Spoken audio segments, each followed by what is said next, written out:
Live here. Live! But we don't have to necessarily know what that means. What's the someday of black? I don't there's know a that we reason want to- this story happens now. Ladies and gentlemen, the movie writes itself. Ooh. I'm still streaming. How do I stop streaming? No! Hello. Hello.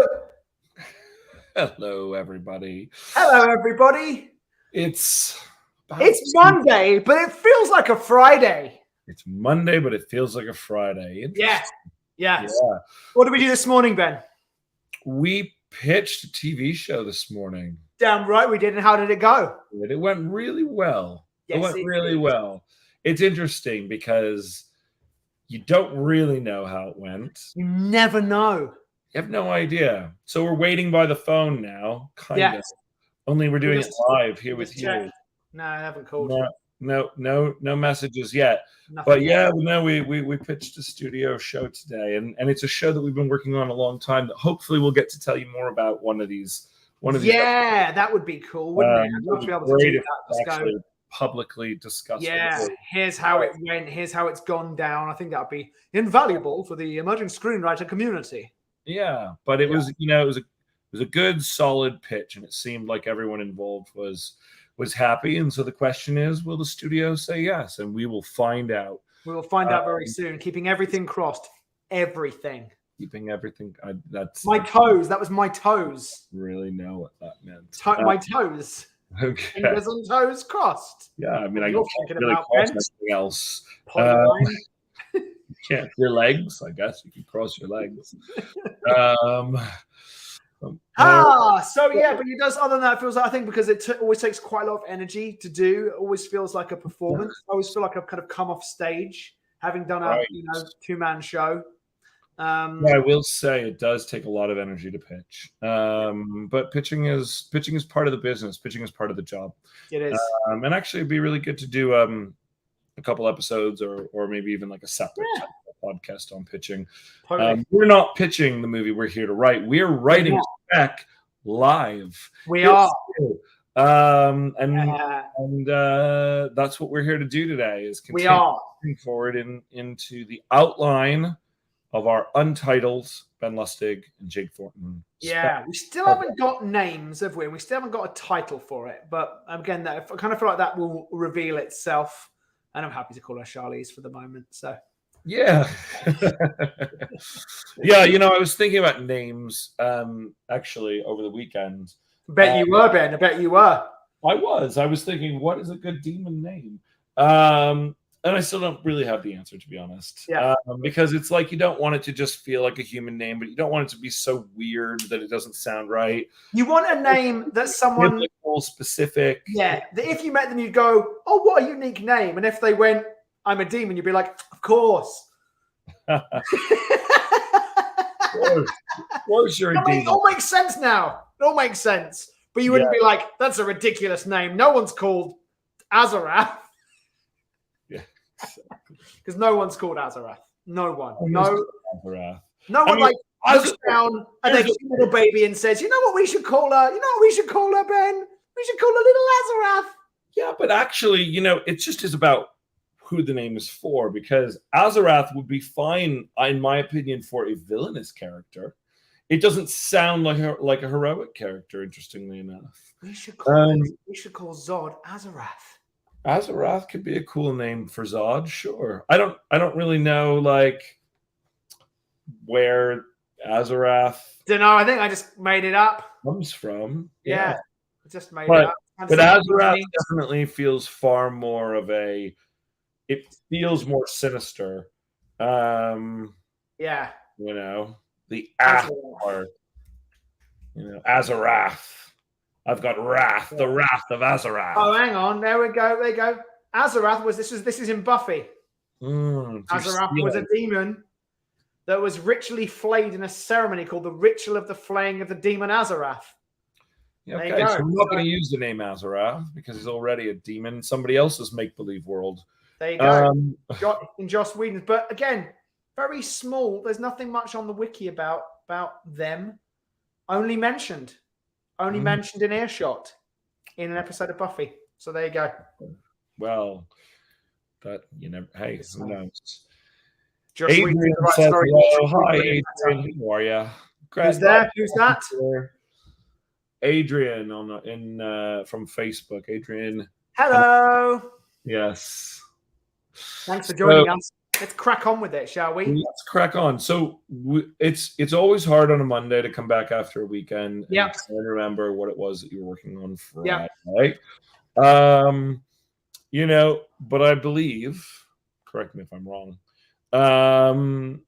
that we were really still kind of pushing through the top half of Act 1. Yeah. We had kind of come to an agreement in terms of the lore and the how and the why of what was going on. Yes. We had a great scene where our Charlize character comes back home. Yeah. And she has a cat. Yes. In a bath, and it's crazy steaming hot, but that feels good to her because she's a demon. She likes hot. Yeah. We had her in a diner. I think that's the last thing that we wrote. I think it's the last thing we wrote. Yes, I think that's right. Let's open up. So I think then the next thing that we were gonna do is gonna be introducing Hank. And Hank getting home after work, going into his shed where there are yells and screams and cries, and then discovering that he's got this dude chained up like the gimp. Yes. Who's freaking out. That's quite fun. I guess, so my question is, why is the gimp, other than having been being held hostage and potentially tortured by Hank, which I actually kind of like if Hank's a little... I think Hank's a little too, absolutely. Yeah. But yeah, if Hank comes home and finds this guy, we have to give ourselves a little bit of a reason as to what his plan was. Why? Totally. I mean, is there something fun which is why do you have a demon in your potting shed? He's like, it led me to you, didn't it? And it's like, no, but seriously, why? He's like, don't ask. Never really go back there at some point. Don't know.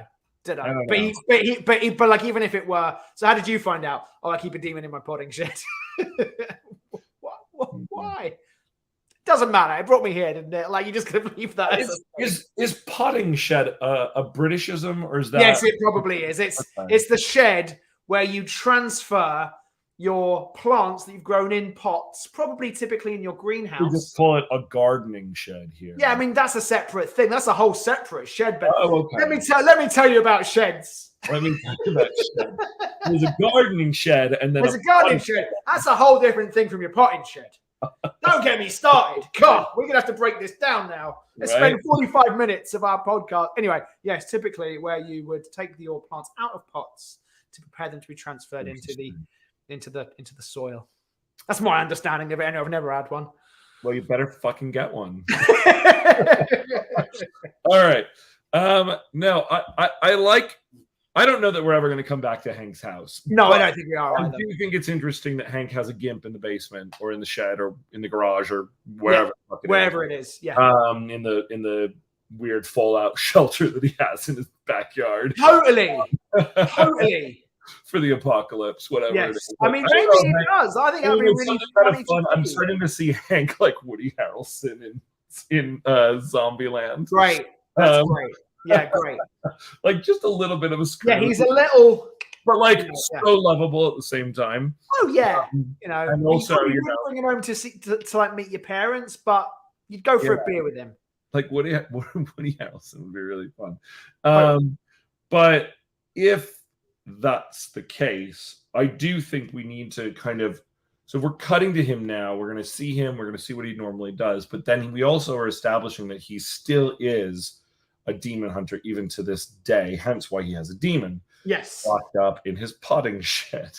Yes. And see, in America, we just call those pot sheds. Yes, it's different thing. In the back of your house where you grow pot. Yeah. That's what that is. See, a grow room in the UK means something completely different. But you know, it's a great scene for him to go in and find this demon all tied up. Part of me is just kind of going, there's a lot of, through a scene like that, you end up being able to kind of understand the world through just the kind of the realities that this presents. I want to make sure that those realities coincide with all the various realities that we've been talking about, right? So like one of them being, if he is a demon hunter on a regular basis, there's got to be enough demons to hunt. Right. If he has a regular job at a Costco, does that mean there's enough demons to hunt in the Las Vegas metropolitan area? Or does that mean that just where he lives? Or is that just where he lives and then he travels around the country hunting demons because he sees what?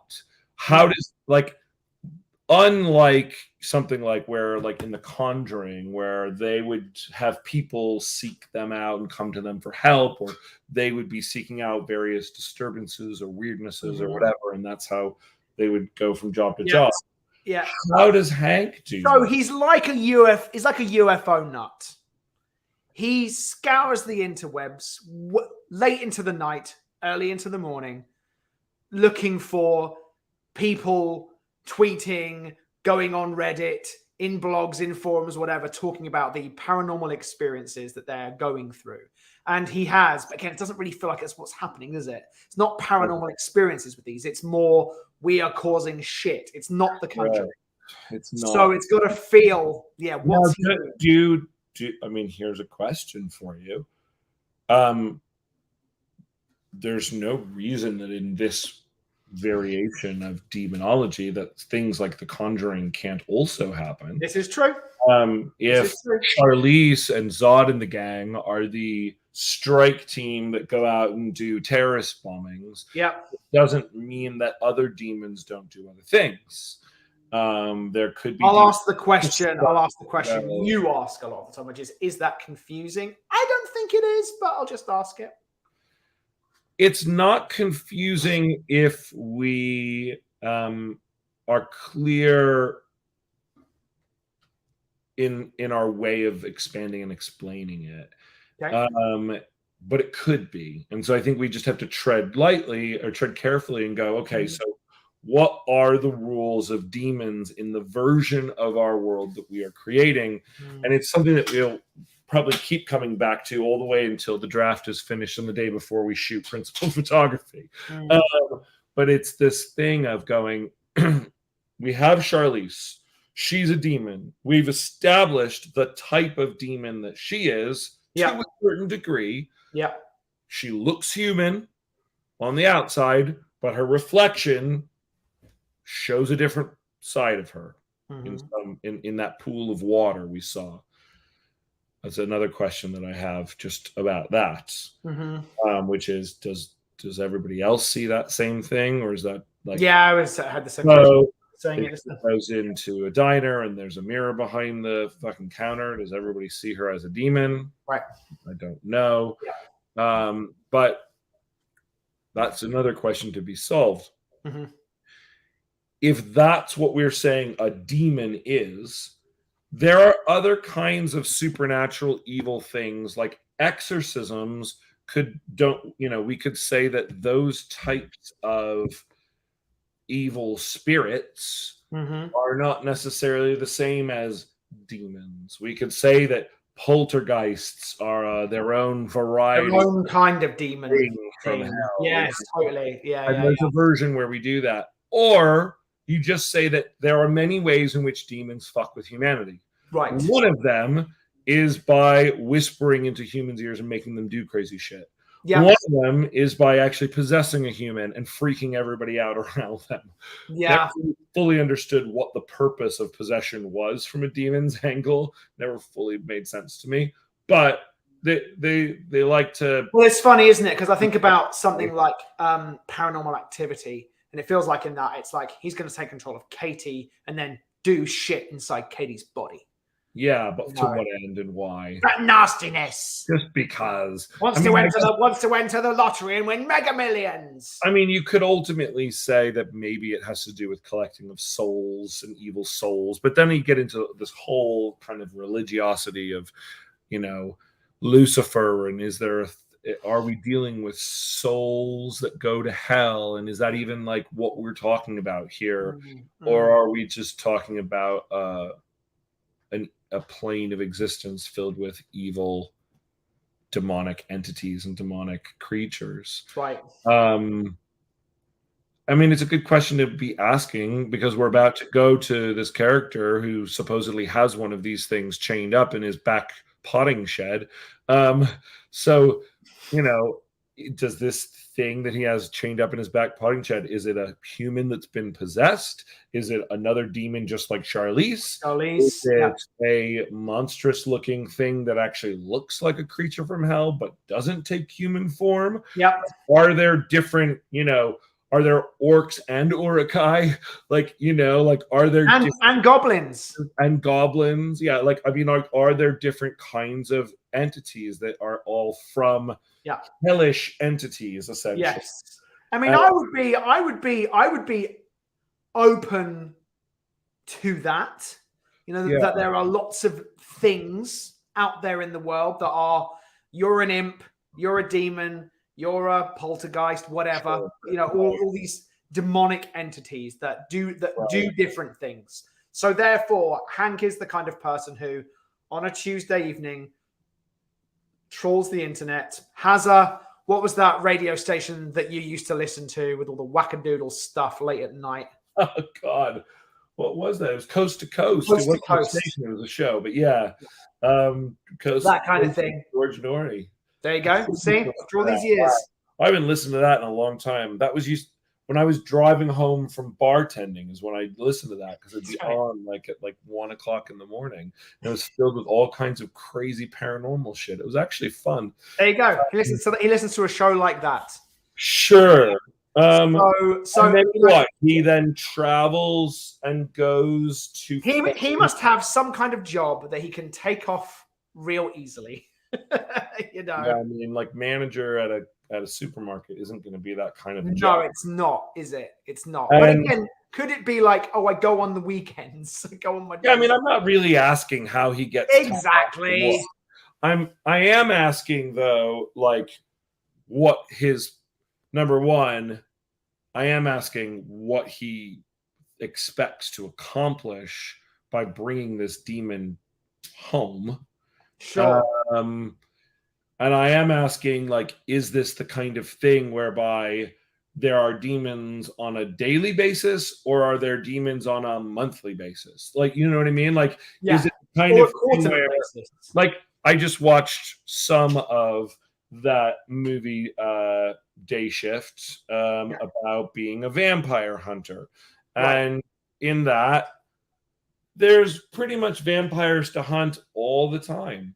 They're just kind of it's like a regular. They're like rats. They're everywhere. They're just kind of all over the place. Sure. I feel like our demons are more special than that. Yeah, I do too. I think The Conjuring, you don't see those guys having a new gig every Thursday. No. They've got it's. I think it's probably another 2 to 3 times a year that this happens. Right. Okay.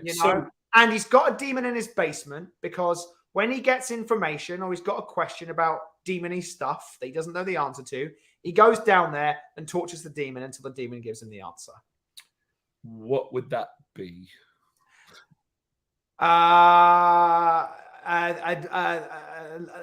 Little girl's got a demon inside her. What kind of demon would possess a girl? I've got some clues. This kind of thing.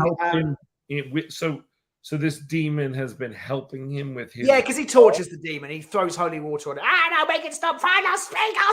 Fine. That's what he sounds like. I mean, I can play it. I'm available. Sounds like. It sounds like. So here's what I'm imagining. I've got a little scene in my head. The scene is this. He gets home. We see him doing some of his. He's got wackadoodle radio podcast on in the background. He's looks to his calendar. He's got a mark every Tuesday on his calendar. He's like, okay, fine. Goes to the kitchen, grills up a steak, burns the shit out of the steak, burns it bad, takes it off, but it's all normal. Takes it up, puts it on a plate, goes down to his potting shed, or where I actually really liked your idea about the fallout shelter. Goes down into the fallout shelter, down. Tuesday's the day he feeds the demon. Okay. You know, like this thing does need to eat to survive, but just once a week. It's crisp steak. Goes down there, the demon's freaking out. He's like, what's going on? And then we see him doing a little bit of torture, sprinkling with holy water, whatever it is, something to make him upset and make him talk. He's like, the master is coming. The master is coming. You can't see this on Apple Podcasts right now, but Ben just face palmed.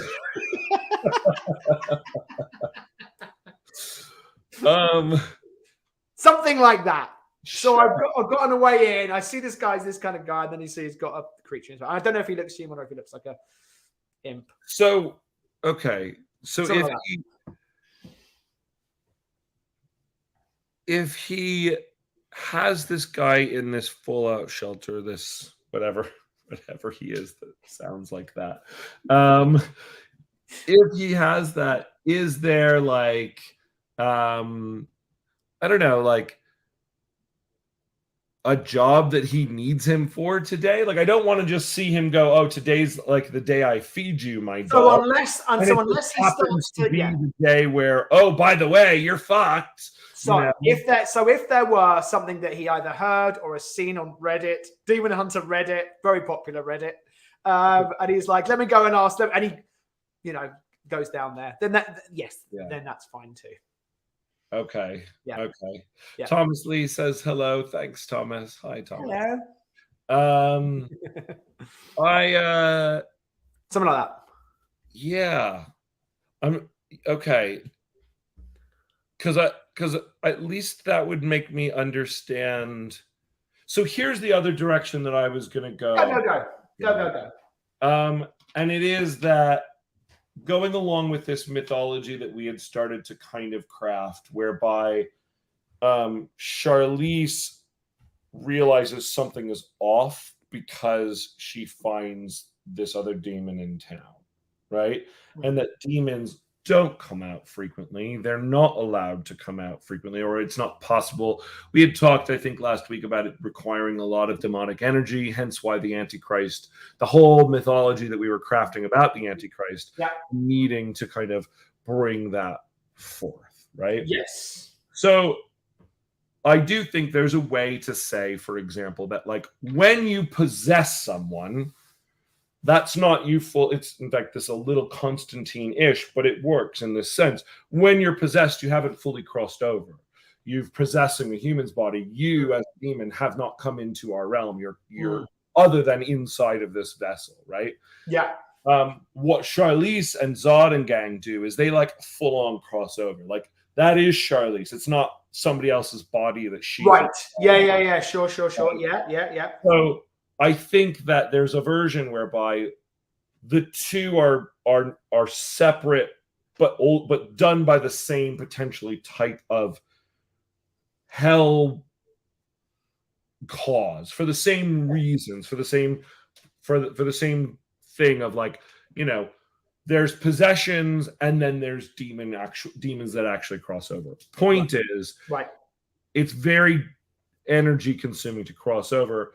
And so for when Charlize sees this random fucking underling demon in this grocery store, she's going to go, what the fuck, right?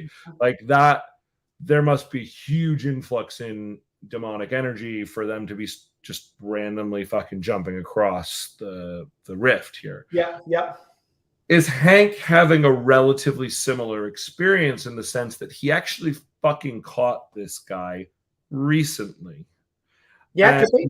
That he either has only ever seen one of them before or a few times, like it's very rare, also kind of trying to keep with the same mythology and going what essentially similar to Charlize. It's like, why are you here? What was your plan? What were you gonna do? Where are your buddies? I know demons don't come here by themselves. That's a fucking myth. You were here with other demons. Where are they? What are they planning? They're gonna come for you. Whatever it is, like we could see him in like demon hunter mode, so to speak. Yeah, we could. Again, I'm seeing lots of kind of cool, fun imagery.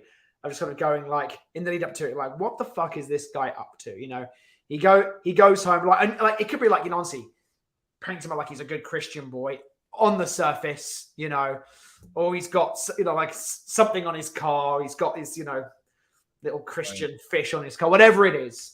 And he's at home, he's pouring around, he's got the radio on, then he goes to a closet, he opens up the closet, it's just fucking filled with torture equipment, just filled with stuff. He's like picking some through, like it's a normal Thursday, you know. You know what it is that's on his car? It's that bumper sticker. I actually quite like it, but it's like peace, but it's coexist. That's right. Yeah, great. Coexist. Great, cool. Yeah, whatever it is. Yeah, he's gonna be this is a guy who's like just like sure, chill, you know, totally chill. Great. Goes home, fucking torture equipment, takes it all out, you know, and he's humming along. He's got fucking some music in the back, whatever it is. Goes down, and he's like, "Dang, so we're gonna try this again." Yeah. Right. What the fuck are you doing here? Yeah. And there's this, and that it's this influx. There's a reason for it that we're about to find out. But that we're building upon this same idea of that even our guy Hank, who has dedicated the last 20 years of his life to demon hunting, doesn't just fucking come across demons all the time. Right. Like that's not something that happens. And you know, it'd be interesting to even think about like how many demons has Hank actually killed? Right. Does an exorcism count? Is that just sending them back to the other side? Or like, has he encountered like demons in the flesh before? Yeah, sure. And also we talked about this in a variation of his backstory, that he learned about this stuff from someone. So he does know.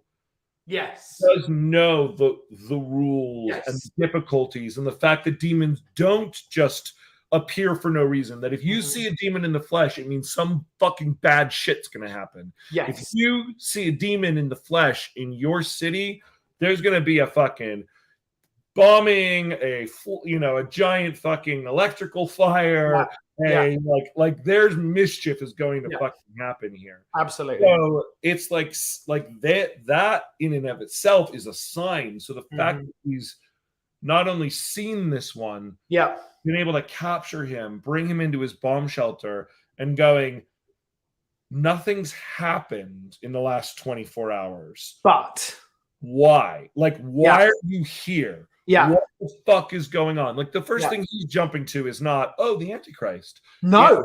What demons do, which is you're here to fuck shit up. Yeah. So what are you trying? What am I gonna thwart, basically? You know? Yeah. And the guy's just like, this demon is like, I don't know what the fuck you're talking about. Yeah. And that's what he sounds like. The demon is Matthew McConaughey from Dazed and Confused. Or from honestly any Matthew McConaughey movie. Right. The demon is Matthew McConaughey in the Cadillac commercials. And he's just like from his Oscar speech. Whatever, man. I'm just here. And I'm enjoying the I just want to say that basically the Antichrist is coming and why you gotta hurt me? There's something fun about all that. And then also I like the idea that we can see Hank having multiple tactics, right? So the stake is actually quite fun. Yes, right. Stake number one. At first, he's like, "Look, you tell me something, I give you a piece. I know you want it. Yeah. I know you want it." And it's like the darkest char. Here's the thing. At work, he picks up a piece of meat, and that's the meat. It's just all ties in together. Sure. Yeah. Then he comes, Oh, you know, it'd be fun for him as a job. Like, I know it's just it's all kind of getting a little bit goofy. So I want to make sure tonally that we're ourselves in check. But like, if he is working in a supermarket, like, make him a butcher. Yeah, that's just totally. It's great. Like, he's behind the butcher counter, and he fucking the first when we cut away from her, it's chop right through a piece of bloody steak. Yeah, great, absolutely. Yeah. And then it's like, hey Hank, you got 5 minutes before you're off shift. Yeah, buddy. You know, whatever it is. And then he's wrapping it up, and he's in the back room. He's taking his apron off. Did you see this shit that went down in Portland? Yeah. Oh yeah, whatever that. You know what I mean? Yeah. Great. So Hank comes back having seen it, and he thinks that this demon that he's with, because he knows this shit, might know something about that. Right. And he's like, "What the fuck? Like, did you have anything to do with this?" And the guy's like, "You just caught me in Vegas. How would I have gotten from Portland to Vegas in this amount of demons?" Great. Awesome. Cool. Great. You must know something about it. That kind of interrogation. And he gets the answer. The answer is hell is on fire. They're ready to fucking come. Let's open up our outline document while you do that. I'll do a usual delightful spiel. Hello, everybody. Thanks for watching Ben and Jake Write a Movie, where Ben Lustig and Jake Thornton write a movie from scratch, live, in the comfort of your own home. You can find me on Twitter at Jake Thornton. You can find Ben on Twitter when he occasionally tweets at Ben_Lustig. Occasionally, it might be like complaints about customer service somewhere, but you know, it's all valuable content. Hey, it's important. I mean, that is, you know, like you want to know, I've definitely tweeted at airlines. US Airlines is not behaving itself. Anyway, we're also on Facebook, where some of you are watching us live now. You can find us at Lustig Thornton on Facebook. I think that's all of it. A podcast of ours is coming out tomorrow. I just heard from Kira. Is it Kira? My wife, I forgot her name. She just texted me, and so we can link to that tomorrow, which will be great. Kaya. So she is we'll have that link for you available tomorrow as well. So that'd be awesome. Nice. Oh yeah. That was a very fun podcast. It was a fun podcast, actually. Yeah. We'll send a link to it. Okay, cool. So exterior butcher's night. So we're actually. So this would be now. Actually, I like the hard cut right into the butcher. Yeah. Thing. And I think it can be, you know, interior supermarket, whatever. Yeah. Night. Chop. You know, a butcher knife cuts through meat and bone. You know, it's Hank. He's finishing up his shift. His boss / buddy tells him to clock out. Yep. You know, asks if he's seen about the shit in Portland. Yep. Hank looks at his cell phone, sees the news. Yeah. Then we go to his house, I guess. Sure. Yeah. Like, I mean, we haven't actually seen that they're even in Vegas at this point, have we? This is true. Yeah. If we come out like this. And again, what you were saying earlier, it's not like there are demons just walking around. No. You know, so while Sin City is a nice idea, it doesn't have to be Vegas by any means. No. You know? It's more just choosing, I guess, where he's coming from. But the reality is we can also do a super to say where we are. Totally. I think the thing for me is just that he's not in the same place as either Sam or Charlize. And I think that's the point, is that we are not all in and around Portland. Yeah. We are in different parts of even if it's just the United States. Yeah. We are close enough, but not right on top of each other. Yeah. So we can say, super Arizona, but or super Las Vegas or super wherever. Yeah. I don't think we need to see a city skyline. I think we can just. I agree. I think we can do a superimpose, and then I think we go to his house. Basically. Yeah, totally. Yeah.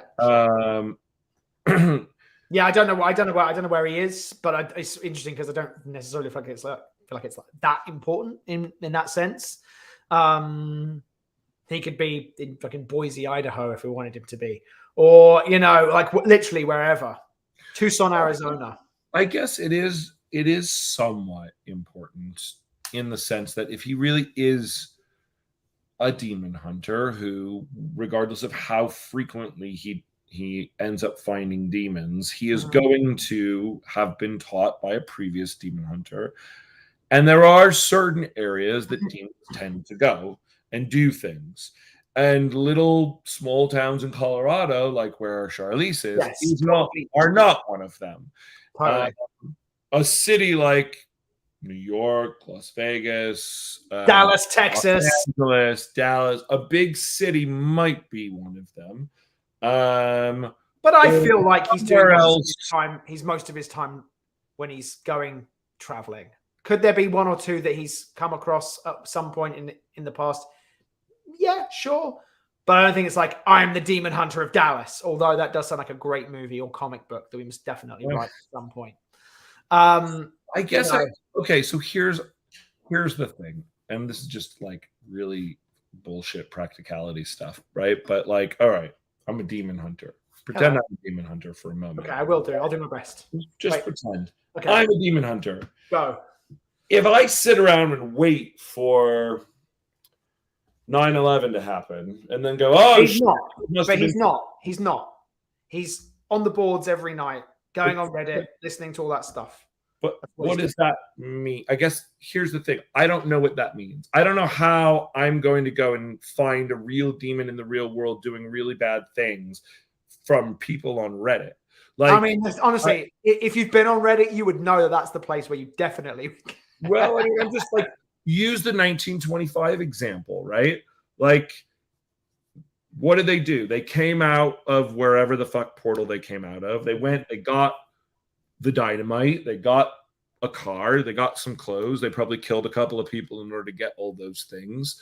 They chose a target, they planned the time, they went and they fucking blew. If they had been successful, they would have blown up the building, and then they would have ditched all their stuff and jumped back in the portal and gone back to hell, right?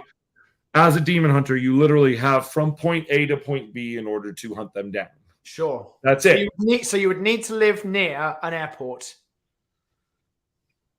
If you knew, I mean, how would you know when they were even out of the portal? I mean, I guess what I'm trying to figure out, just the practicalities of the quote unquote profession, right? If it relates to, I guess, just what his regular demon hunting life looks like.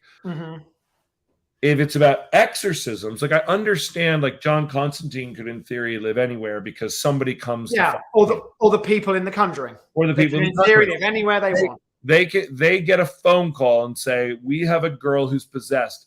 And exorcisms, the possession can take weeks. It's not something that happens in one day. Like, nobody's being hunted. We know exactly where the girl is. All we have to do is drive there. We go inside, throw some holy water or whatever, and then we're out. The thing about being a demon hunter today. Well, the thing about hunting demons versus like exorcisms, it's just that it is a different thing, right?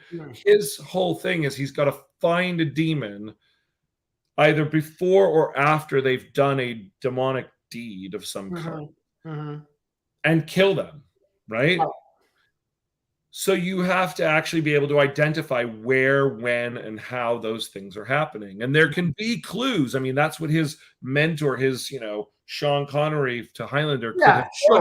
Right. There can be, this is a way in which we identify large amounts of demonic energy. You know that demons are around because of the smell of sulfur.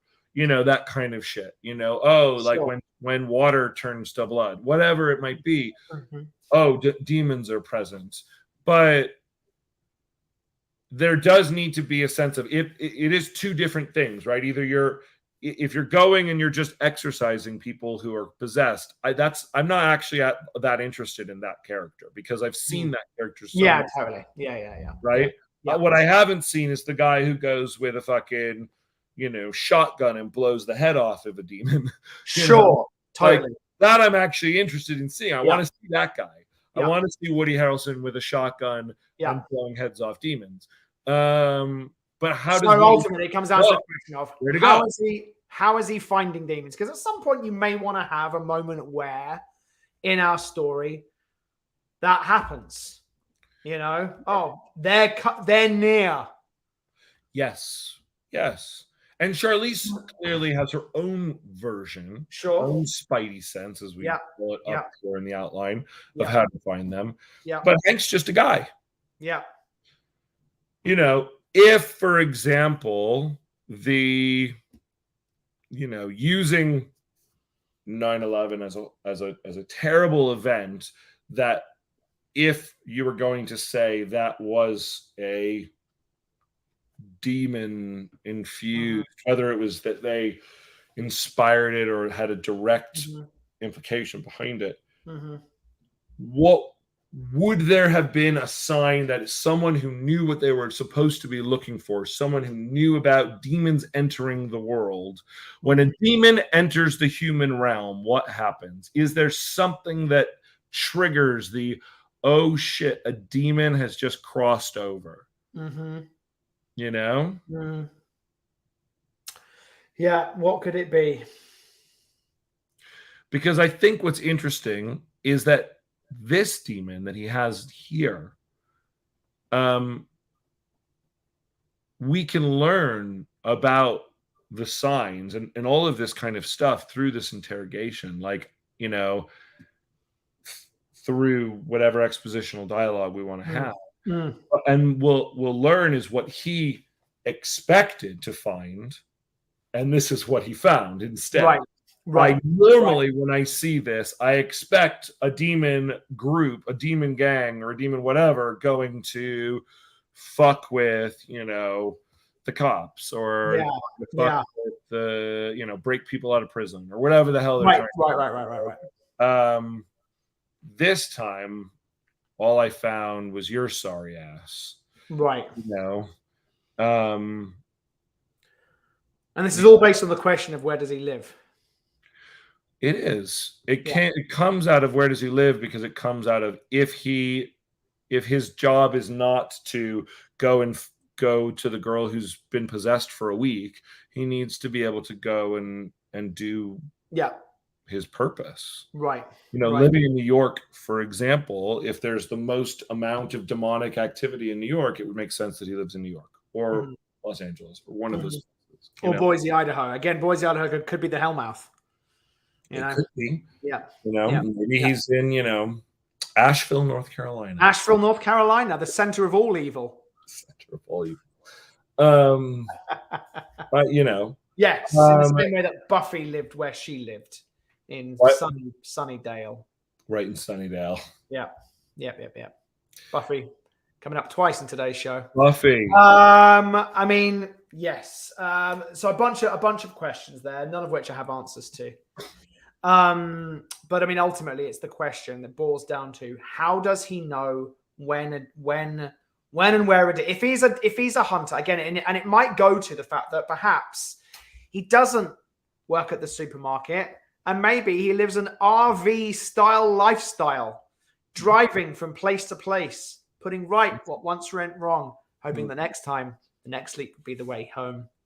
But like genuinely, could that be what he does? He goes from place to place. He doesn't have a ton of money. He hopes that people, again, I'm not doing exorcisms. Yeah, and I'm not doing exorcisms, and I'm also, as we were just saying, it's not like I can just drive from town to town finding demons to hunt. Right, I need to have a purpose behind what I'm doing. Yeah. Right. So basically I need a job. Yeah, I'm waiting for the the time when I know that a demon is, or I suspect that a demon is crossed over and something bad's going to happen in that area or whatever. Right. All of this ends up being somewhat futile in terms of this screenplay, because I don't know how deep into it we're going to get. Yes. Into what he was doing pre this event. Yeah. But I do think that I don't fully understand what the life of a demon hunter in modern day America actually looks like. Yeah, I think that's the question, right? We've chosen a character of a demon hunter. What the fuck is that? Yeah. Yeah. Right? Yeah. He doesn't. Okay, so throwing some shit out, and it's based on something that we talked about in the formulation of this character. What if he was psychic? What if he had visions? What if he could see things before they happen, to do with demonic stuff? And I'm kind of a bit, but I see things. I have that kind of stuff. Something like that. Then I would go, okay, again, a little bit like the woman in The Conjuring. She had visions and saw things before they happened in certain ways. So again, along those lines. Both her and in Constantine both have to do with a strong psychic connection. Okay, all right. Another thing like that, like you said, something like that. Yes. So could it be that isn't psychic? Yeah. Reddit. What is it? What is it that would allow him to know when things were going to be happening demon-wise? I mean, is there, again, just kind of coming back to this idea of, this creature he's got locked in his fucking basement, is it just a fucking severed head that's babbling? And like Nostradamus, he scribbles down what it's saying at any particular point, or the three twins in Minority Report that would just kind of like babble shit. And he just goes down and writes it all down and figures out what it means from the clues that this fucking babbling demon that he's got chained in his potting shed is saying every day. So is there something like that where it's not him, but he has access to a something that would allow him that would allow him to do it? That was that moment on the BBC. That moment. That was that. Yes, totally. Yeah. That was that moment. So, sorry about that, folks. You just got to meet Gene. Oh, it was Gene. Of course it was Gene. Of course it was. If it was going to be anyone interrupting our podcast, it was going to be your Russian handyman, Gene. He sometimes just comes in and sits down and eats. Yes. I don't know what his nationality has to do with it, but yes. I'm building a picture for the viewers at home. Yes. Anyway, the point is. The point is, yes, how does Hank know when things are going to happen? So there is something interesting. Okay. There's something kind of cool about, although not specifically the idea of like a babbling head, but there is something interesting about this kind of using that he's not necessarily psychic or has any sort of powers, but that whatever his mentor had that led him to led him to find these things, whatever that was, that got passed down to him. Yes. Something that shown, a gateway just opens and I can track it because blank. Totally. A magic, magic something or other. Yeah. Is there a, it's not, I'm thinking of like the books or like from Harry Potter or like like a magic map that basically like when a Hellmouth opens, it like all of a sudden scribbles, a location like almost like a magic GPS.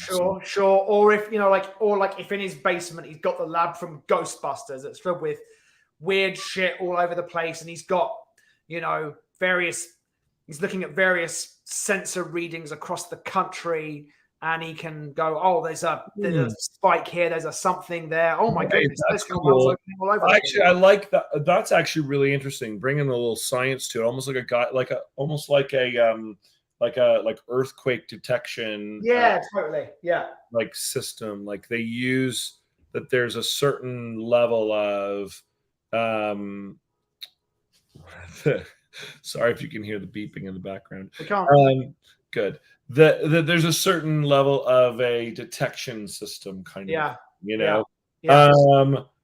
That's cool. I like that. And actually, you could still have the demon down there because he could have used this I like that because it feels a bit almost grounded in a weird fucking way. In a weird way, it's grounded. But then he has a job and he goes home, and in his fallout shelter, it's not you've got a demon tied up in one corner and a huge fucking Batman style computer bay.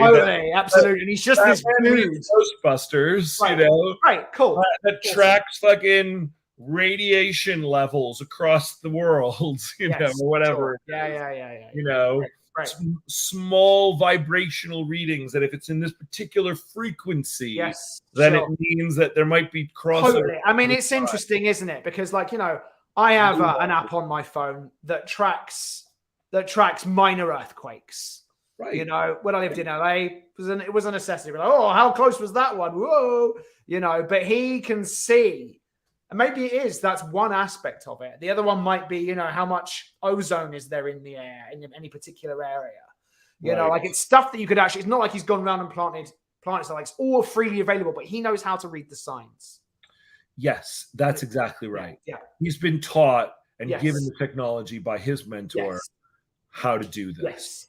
And so as soon as they cross over, he's got like a detection system. It's like all of a sudden, like the thing that scribbles, you know, and he's like, oh shit, okay. And he jumps on a plane to wherever he needs to go to, that kind of thing, you know. Right. Cool. And I don't know how he takes them from there, but he'll So that said, where does he live? That said, I think he can live because of that, he can live wherever we want him to live. Great. Because he can track and trace where they do come in. Although I will say it's a lot easier for him to be in a larger metropolitan area. Sure. Makes more sense. Sure. He can be in the suburbs. That's fine. I still, for whatever reason, I still like Vegas, and I think he's like lives out in Henderson. Fine. Lives in Henderson now. It's just outside Vegas. Sounds great. You know? Everyone can get to Vegas and out of Vegas easily. Yeah, totally. Right. Everyone around the world. Everyone comes to Vegas. Everyone comes to Vegas. So, all right, sees the news. So we're going to go, first of all, exterior, Hank's house. Yes. You know what actually could be cool is what could be cool? Pulls up and in the background, we just see like you know, you can see in Vegas because it's like from miles, you can see like, the strip, like totally. Yeah. See it. Yeah. Probably not in Henderson. It doesn't really fucking matter for this purpose. No one's going to hang on a minute. What? No one's going to say, hang on a minute. That's you can't see the Vegas. Pulls in the driveway. I'm going to say, give this movie 1 out of 10 on Rotten Tomatoes. You can see the Vegas skyline. Right. In the distance. Right. You know, he goes inside. Yes. Yeah. Oh, we were going to say his car. There's a coexist. Yeah, totally. Yeah. So he's got some bumper sticker on his car. You know, whatever he is. Car. You know, he goes inside and then I think is it down in like is it a basement or is it out in the back separate? Either way. I mean, I tend to I like the idea that it's actually a fallout shelter. I like that. And for somebody who might be worried about the apocalypse actually happening, I think the idea of him having a fallout shelter feels right. Okay, great. So, but I like, so he goes inside. So interior, Hank's home night. I think we do. I think he fries up the steak while the steak's frying up. Okay. I think he goes and gets a bunch of torture equipment. Sure.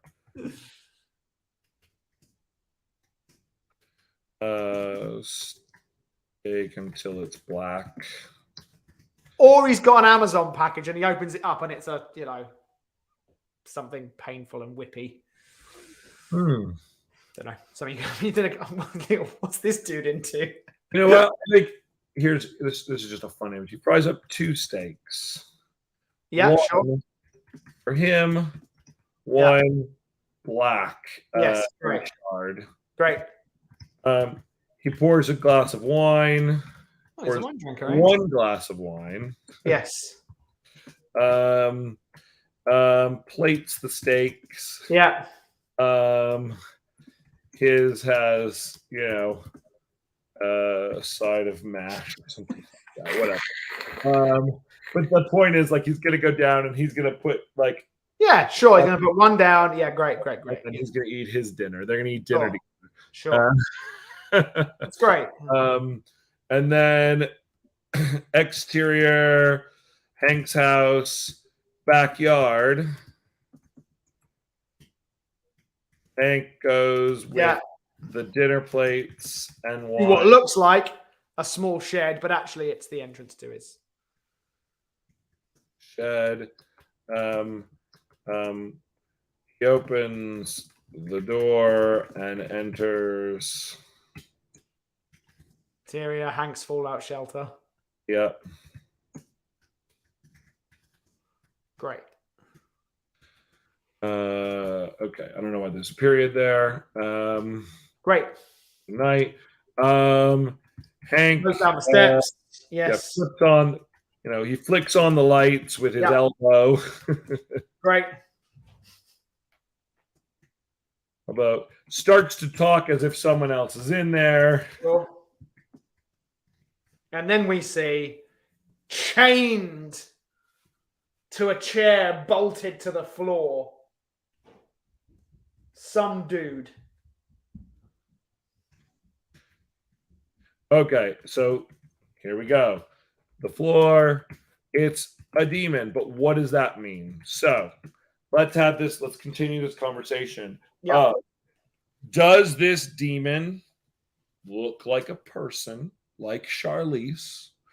Does this demon, maybe this demon used to look like a person like Charlize, but has been tortured to the point where now he actually looks more like a demon, but still sure. Yeah, I'd be open to that. I think that's kind of cool. I think we do have to still be careful about the imagery they use in Constantine, because they have human faces that then holy water burns off, and then they have a demon underneath. So that we just don't want to do that. Every time he hits him, could he change a little bit? Don't know. Like what? Like, I do that, and I come back, and my eyes are yellow. And hit me again, I come back, and my teeth are spiky. And poof, blow to the head, comes up, and my horns have come out. Just something like that. Maybe.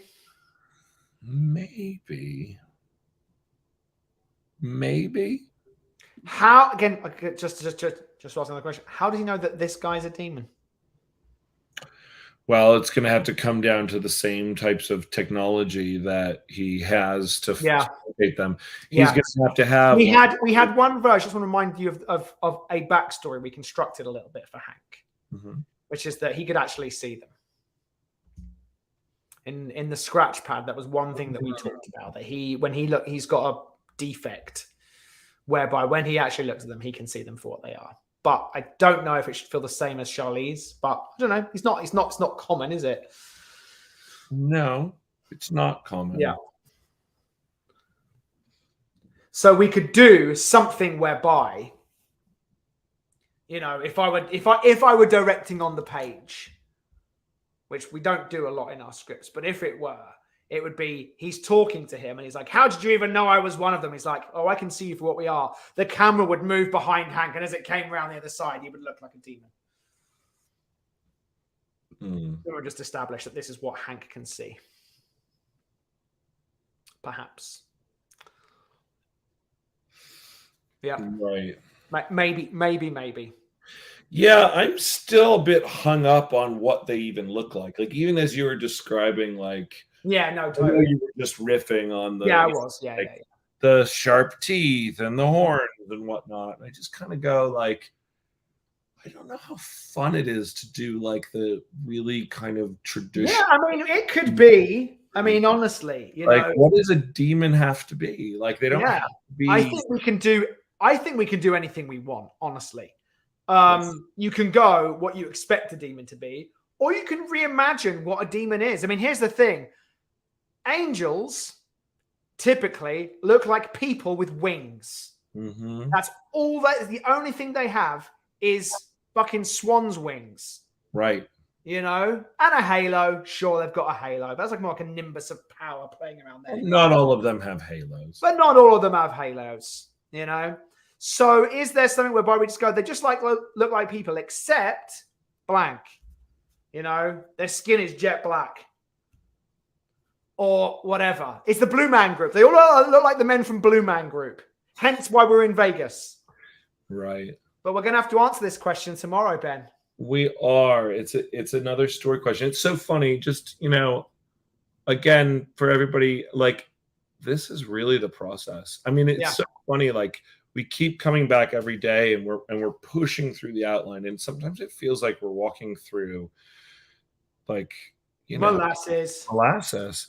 But every time we ask these questions, it makes the story richer. Yeah, and it enriches the world. You know, because we're going, well, how does he know?